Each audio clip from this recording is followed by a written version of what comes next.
Gracias, Julián. Bien, en esta última sesión, lo que yo quisiera es pasar a una serie de ejemplos más concretos.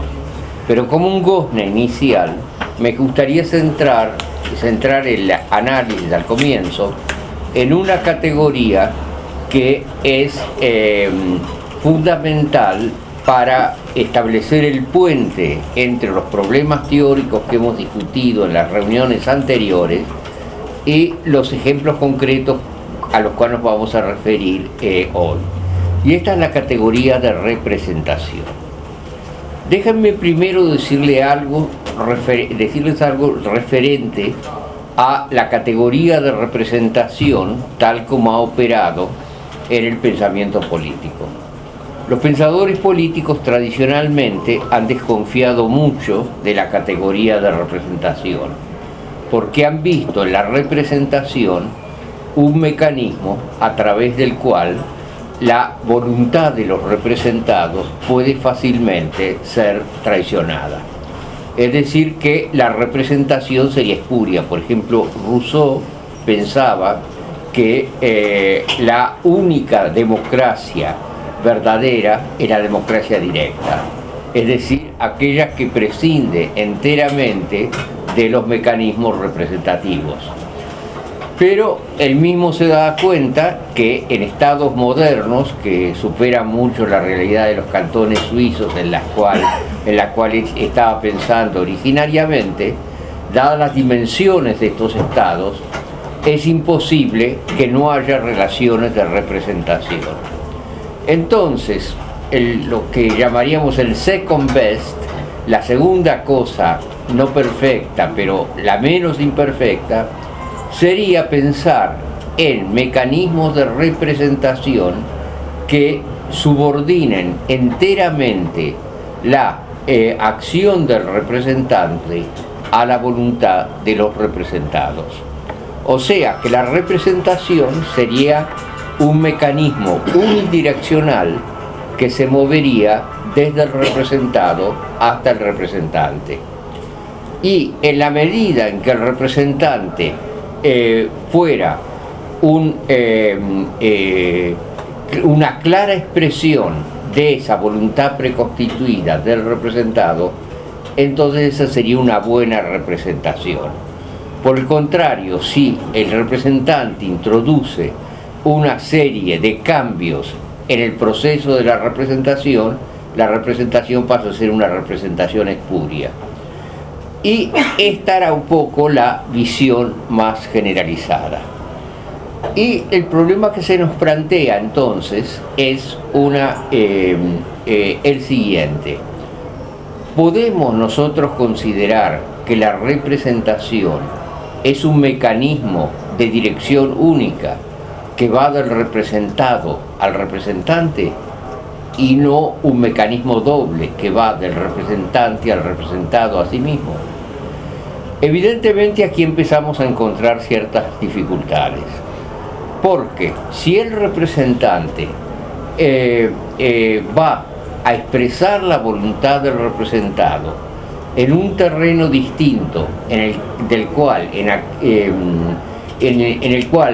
aquella voluntad ha sido constituido, evidentemente no puede hacer una transmisión automática de un nivel al otro.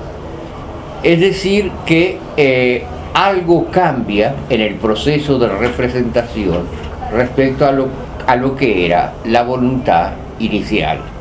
Por ejemplo, si nosotros tenemos un grupo de productores rurales cuyo único interés es que el gobierno cree un impuesto a la importación de trigo extranjero para defender su propia producción, evidentemente el representante no puede ir simplemente al Congreso y decir yo voto por esto porque es por lo que tengo mandato.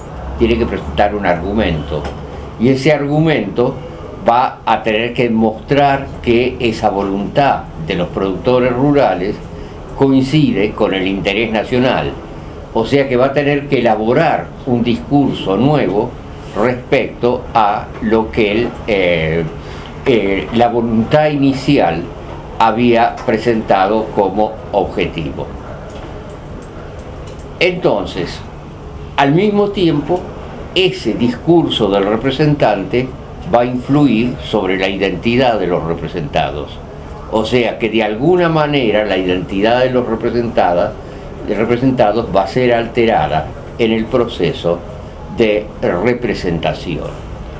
Y entonces allí nosotros nos encontramos con el siguiente dilema, que el proceso de representación no puede ser simplemente un proceso unilateral que se mueva de representado a representante, sino que siempre va a tener que ser un proceso doble, por el cual ese primer movimiento de representado a representante va a tener que ser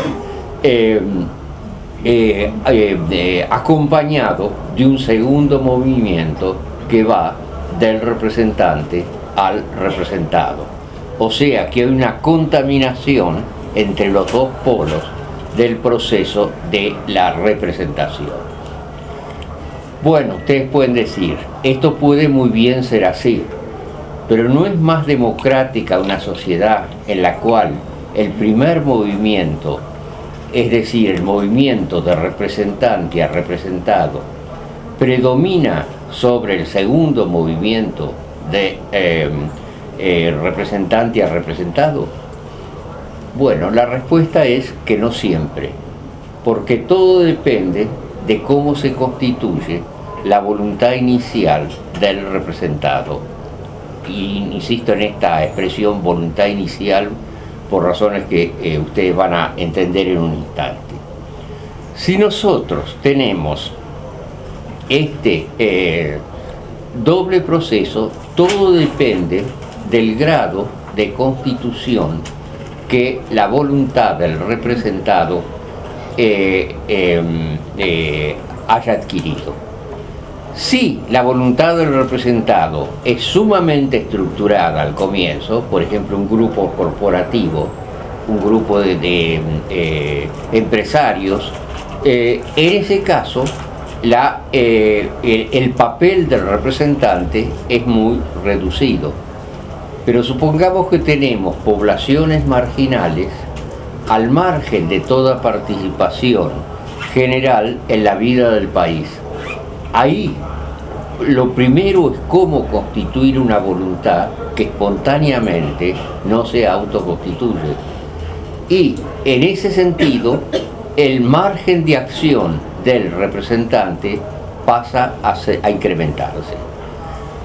Ese incremento, sin embargo, no transforma a esa representación en menos democrática, porque sin esa intervención del representante en la constitución de la voluntad del representado, no habría participación democrática de estos sectores. Cuando nosotros tenemos vastas masas marginales, lo más difícil es cómo constituir un interés o un punto de referencia a partir de la cual ellas se movilicen. Y ahí entonces la intervención del representante tiene que ser mucho más decisiva. Un ejemplo que yo he mencionado al pasar la vez anterior, pero que ahora podemos verlo más en detalle quizás, es el ejemplo del Perú, que creo haber mencionado de pasada. He estado dando tantas conferencias que ya no sé lo que expliqué en cada una de ellas. Pero en todo caso, el ejemplo es el siguiente, es un ejemplo que he tomado